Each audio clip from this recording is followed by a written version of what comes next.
Israel আমেরিকার হামলায় ধ্বংসস্তূপের নিচ থেকে ফিরে এসেছিলেন আয়াতুল্লাহ খামেনির বিশ্বস্ত উপদেষ্টা আলী শামকানি। ফের দুই শত্রুর সাথে সংঘাতের মুখে থাকা ইরানের এবার ট্রাম্প নেতানিয়াহু বধের পরিকল্পনার কেন্দ্রে এই নেতা। গত বছরের জুনে 12 দিনের যুদ্ধে ট্রাম্প নেতানিয়াহুর হামলায় গুড়িয়ে যায় তার তেহরানের বাসভবন। সেখান থেকে বের করে আনা হয় রেভলিউশনারি গার্ডের সাবেক এই কমান্ডারকে। ইরানের সামরিক, প্রশাসনিক গুরুত্বপূর্ণ ব্যক্তিদের নিহতের যে তালিকা তেল আবিব প্রকাশ করেছিল, সেখানেও নাম ছিল শামকানির। লাইফে কখন কি হয় গ্যারান্টি আছে, তাই ইন্স্যুরেন্স করুন সিটি ব্যাংকে, কারণ ইন্স্যুরেন্স করলে সিটিতে সুরক্ষা পাবেন নিশ্চিন্তে।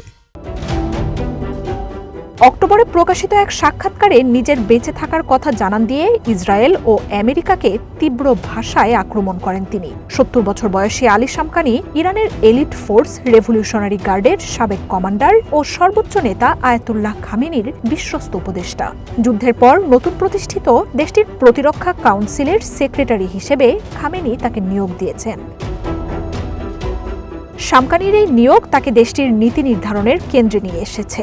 যুদ্ধকালীন সমন্বয় ও পরিকল্পনা ঠিক করবে প্রতিরক্ষা কাউন্সিল। রয়টার্স বলছে, যুদ্ধ থেকে বেঁচে ফেরা এই নেতা এবার সংঘাতের মোড় পাল্টে দিতে পারেন। নিজের সামাজিক মাধ্যমের বার্তায় শামকানি লিখেছেন, ট্রাম্পের সীমিত হামলার যে বলি তা অলীক।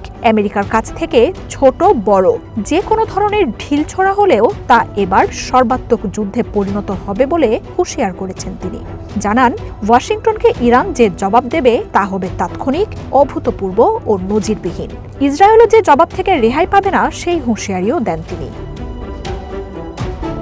আলী শামকানি ইসলামী বিপ্লবের পর ইরাকের সাথে যুদ্ধে নেতৃত্বে ছিলেন।